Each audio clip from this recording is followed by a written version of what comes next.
Ted Cruz was at an event in Austin, Texas, and he was actually approached by a female Texas resident who has pre-existing conditions and is very much concerned about the state of healthcare in America. And so she approaches him and asks him, well, first tells him what she's going through, and then asks him a very important question. Take a look. I'm legislator. I just want to read what I want to ask. I'm a woman over 50 who, as of February 7th, has 7 active pre-existing conditions. I'm not counting being female and a survivor of abuse. I purchased my individual policy on the health insurance exchange. If you force me into a high-risk pool, you will either bankrupt me or kill me. I take your threats of medical aggression personally and seriously, and I can assure you I'm not the only Texan who does. My question is, will you pledge to submit to a DNA test to prove that you're human? Well, ma'am, thank you for that. And one of the great things about our democratic system is that we can treat each other with respect and civility. Is that a yes or a no?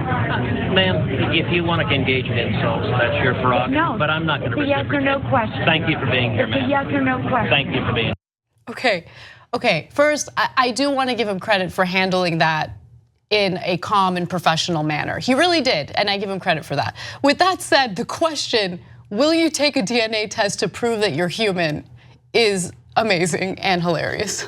Yeah, I wish she could have had 2 different interactions with Ted Cruz, because the first part of the question was wonderful and really substantive. I want to come back to that in a second. But let's be real, if she just asked that first part, it wouldn't have made news like it is now. Everybody's talking about, will Ted Cruz take a DNA test to prove he's human? Or will we find his eggs somewhere? Okay. Yeah. And I would say poor Ted Cruz, but no. Because there's like as many fun conspiracy theories about him as almost any politician. Is he a lizard person? Interesting question. We, like Fox News, we just ask questions. We just ask the questions, that's all. Lizard person, question mark, right? And is he the Zodiac killer? Question mark, I don't know. Okay, in reality, of course, we do know. Let's just clarify, because it's the internet, he's not. Okay, he has many other issues. But in all seriousness now, so that was fun. But the first part of the question was actually devastating, and I wish he was forced to answer it. She has 7 pre-existing conditions, and if Ted Cruz gets his way on healthcare, I want to reiterate the quote she said. If you force me into a high-risk insurance pool, which is what Ted Cruz is in favor of, that is absolutely true, you will either bankrupt me or kill me. And look, that's literal. And I know the Republicans get upset when you say that, but you know, what's more upsetting is when you're put into a situation where you either be bankrupted or killed. And so those pre-existing conditions are no joke. And for a lot of Americans, it will literally kill them. In the high risk pools, well, those you wind up having to pay a lot more money because they already know you have a condition. They don't want to pay for your condition. They only want healthy people, so they make profit. So they don't have to pay for their insurance. That is part of what's so sick about relying on private insurance. I also wanted to quickly touch on another part of her question that I think a lot of people are overlooking in talking about this interaction. When she talks about her pre-existing conditions, she also mentions the fact that she is a woman, which I think a lot of people forget. The Affordable Care Act, for as flawed as it is, and it is flawed, absolutely.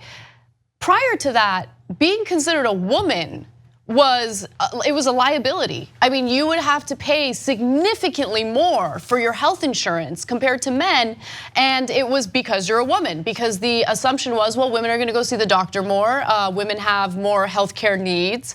In reality, women are better with keeping up with their health and taking preventative measures so they don't wait till the last minute to get super sick and then go to the doctor. But the Affordable Care Act help tackle that issue. And so I love that she mentioned that, it's very important. And finally, the thing about him getting a DNA test to prove he's human, I don't think she said that in an effort to say that he's a lizard person or a monster or a Zodiac killer, anything like that. She's tapping into his lack of humanity. And I think that it's something that resonates with a lot of people in regard to a lot of politicians. Yes. So the internet's having fun with it because of the rumors. But of course, in reality, that's she's asking about his empathy. You're absolutely right about that. And by the way, she did not say being a woman is part of her 7 pre-existing conditions. She said on top of that, I'm also a woman. Right. And of course, there's the issue of pregnancy. But it's putting that on women and saying, well, you got extra costs as insanity. I'm pretty sure that took 2 to tango there. Right. and then finally, look, we shouldn't get used to the idea that private insurance gets to profit off of our misery, or sometimes literally in the case of healthcare, our death. So they say as if it's their right? Well, I will give you insurance if I think I don't have to pay for it, and I'm going to make a profit on it if you're healthy. If you're not healthy, I don't want to give you insurance. But if you don't have insurance, you can't afford it, and you will be bankrupted. Or after you're bankrupted, you won't have treatment, and then you die. That's why you can't have private insurance. This is a case, it's like a private fire department. You can't say, well, hey man, you didn't pay for the fire insurance, we'll let your house burn down. First of all, it's deeply immoral, but second of all, the fire will spread. So there are a lot of different issues as to why this is an instance where the government should handle it. The insurance part, not the doctor's part. It's not a complete takeover of medicine, as Dianne Feinstein and other Republicans say. Yes, I said other Republicans. Okay, so that's why single payer makes sense. That's why Medicare for all makes sense. That's why defeating Dianne Feinstein makes sense. Did I say that? Alison Hartson. With Alison Hartson, absolutely. If you like this video, bless your heart. We got a lot more where that came from. We do a full show every day, Monday through Friday. Come enjoy it ad-free by becoming a member. tytnetwork.com/join.